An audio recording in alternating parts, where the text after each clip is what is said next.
Bonjour à tous, bienvenue sur Le Turf TV. J'accueille à mes côtés Mathieu Le Balleur de Tiercé Magazine. Bonjour Mathieu. Bonjour Alex, bonjour à tous. Donc Mathieu, ce mercredi nous irons à Vincennes, nous allons plancher sur le prix de Mêlée du Maine, une épreuve réservée à des mâles de 7 et 8 ans. Ils vont s'affronter sur les 2700 mètres de la grande piste. On a fait le plein, ils seront 18 au départ. Donc au sommaire de l'émission, aujourd'hui, l'analyse de la course par Mathieu, viendra ensuite notre bruit des pistes, son pronostic et la cerise sur le gâteau, son conseil de jeu au 5 sur 5 afin de vous faire toucher la cagnotte. Mathieu, on commence, une épreuve quand même intéressante, des vieux tontons qu'on connaît bien. Vous avez placé en tête de votre sélection le 3 Solong, ça tombe bien, c'est notre bruit des pistes. Alors Pierre Lévesque a dit que sa dernière course à Graines n'était pas si mauvaise, le cheval avait fait la faute en début de parcours, après il s'était pas trop mal comporté, il revient extrêmement bien actuellement à l'entraînement, et Pierre Lévesque a dit première chance. Quand Pierre Lévesque dit première chance quand même, il faut s'en méfier Mathieu. Ouais, on sait que Pierre Lévesque n'est pas très démonstratif au niveau de la chaleur assez souvent, donc là Solong, moi c'est un cheval que j'aime beaucoup, pour moi il n'a pas du tout les gains en rapport avec sa qualité. Il devrait avoir un tout autre compte en banque s'il n'avait pas connu des petits pépins de santé. Là, il ne faut surtout pas le condamner sur sa dernière sortie à Graines, un hippodrome pas du tout fait pour lui.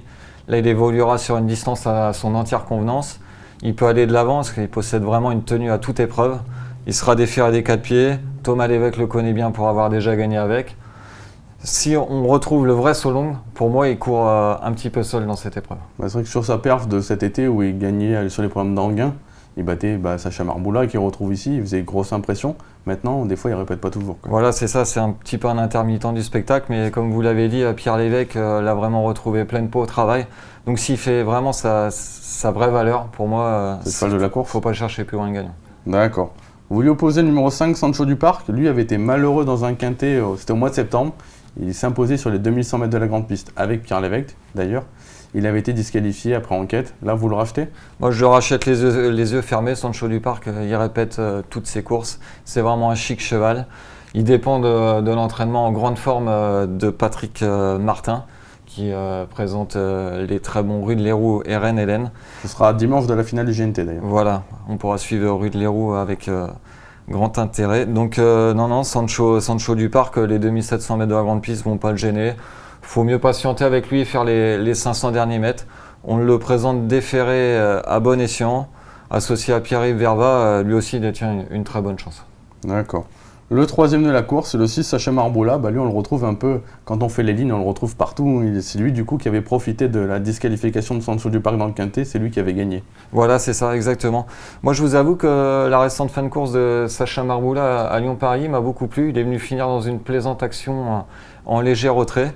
Là, il retrouve les 2700 mètres de la grande piste. Il sera déféré des 4 pieds. Franck Ouvry est au sommet de son art. Donc, avant le coup, c'est une base logique dans ce quintet. RAS, donc pour Sacha Marboula. Voilà, tous les feux sont ouverts. Quatrième position, vous retenez le 9, Sun de Banville. Alors, Jean-Michel Bazir, c'est vrai qu'il a préparé cette course. Il nous l'a confié. Maintenant, il était un peu dans le doute après sa dernière sortie. Voilà, il était dans le doute. Mais bon, c'était les concurrents de la trempe de Reine Hélène, Reynardo Bello, Sissi Dumorin. Des chevaux supérieurs au lot qu'on a proposé ce mercredi. Donc Sun de Banville, Jean-Mi a dû soigneusement le préparer pour cette épreuve. Il sera déféré des 4 pieds. Donc avec lui, il faut faire attention parce que quand il est déféré, des fois il a tendance à être un petit peu juste d'allure derrière. Mais s'il fait vraiment sa vraie valeur, il devrait conclure dans le quintet. Moi, pour la gagne, je vous avoue que je le trouve un petit peu barré. Sur les 2700 mètres de la grande piste, il faudra vraiment qu'il soit drivé au cordeau. Mais sinon, il a largement sa place dans le quintet. D'accord, donc en tout cas, Sun de Banville pour une place, on le garde à tout prix. Un autre concurrent en forme, c'est le 15 par contre, Riougiel. Vous l'avez placé en 5e position, lui il reste sur une victoire, c'était à Lyon-Paris. Voilà, Riougiel, il reste sur une balade de santé sur l'hippodrome de Paris. D'ailleurs, ce jour-là, il devançait Sacha Marboula qui le retrouve ici. Qui était ferré par contre. Qui était ferré ce jour-là, exactement. Là, Riougiel sera à nouveau déféré des 4 pieds. Il est dans son jardin sur cette distance de longue haleine. Donc les pensionnaires de Jean-Luc Dersoir retrouvent la forme. Sa marge de manœuvre n'est pas très très grande, mais il devrait faire sa valeur. Avec un parcours caché, c'est un cheval qui a une bonne pointe de vitesse finale. Voilà, c'est ça. Il devrait avoir du rythme dans cette épreuve, ce qui devrait servir ses intérêts, donc on peut le suivre en confiance. D'accord. En 6e position, vous placez le 11 Réséen Caïné. Lui a l'air de revenir en forme également. Voilà, il reste sur une bonne 3e place à Laval, dans un lot plutôt bien composé. Il rendait les mètres en plus. Voilà, il rendait la distance ce jour-là. Je me méfie de son entourage qui se déplace toujours à bon escient sur l'hippodrome de Vincennes. D'ailleurs, cet entraînement a retrouvé la grande forme. Donc lui, c'est pareil, la tenue est loin de lui faire défaut. Donc avec un parcours caché, il profitera de la moindre défaillance. D'accord. Le 2, Speedy d'Ivray, alors Mathieu Mottier est très très confiant, il a dit qu'il se voit lutter pour la victoire. Vous l'avez mis un peu bas, alors est-ce que vous pensez qu'il monte un peu de catégorie? Speedy d'Ivray, pour moi, voilà, exactement, il monte un peu de catégorie parce que certes, le 30 octobre sur la Cendrée, sur les 2100 mètres, il s'imposait dans un bon style, mais pour moi, l'opposition était un peu en dessous. Il battait que des femelles, il battait Sansas Girl, Sarthe. Exactement, donc là, je trouve que le lot est un peu plus relevé. Mais bon, là, il court rapproché, il a fait la faute pas plus tard que dimanche dernier, mais bon, on oublie cette tentative. Le cheval affiche vraiment une très belle forme selon son mentor. Donc lui, c'est pareil, à l'issue d'une sage course d'attente, il a sa place dans les 5 premiers, mais bon, moi, j'en fais pas une priorité. D'accord. Et enfin, vous complétez votre choix avec le 13 Rituel de Favrol. Lui, juste le petit doute, c'est la grande piste. Il évoluait qu'une fois sur un long parcours en tout cas. Voilà, c'est ça. Il sillonne la province avec réussite, mais comme vous l'avez dit, plutôt sur des profils plats.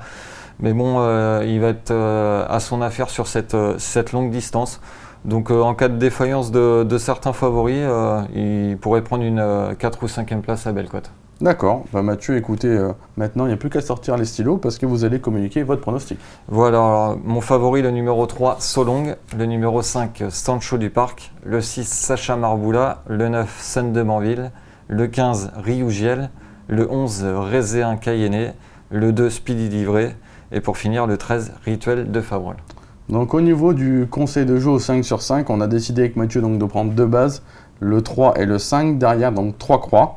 On associe les chevaux du prono, le 6, le 9, le 15, le 11, le 2, le 13. On rajoute 2 petits outsiders, le 17, le 14, qui pourraient éventuellement pimenter les rapports, ce qui fait un jeu à 28 € à 50%. Donc c'est vrai qu'on a pas mal élargi. Bon, on aurait très bien pu prendre Sacha Marboula en base supplémentaire. Après, tout dépend de vos finances. Soit vous faites 2 bases, soit vous faites 3 bases avec Sacha Marboula.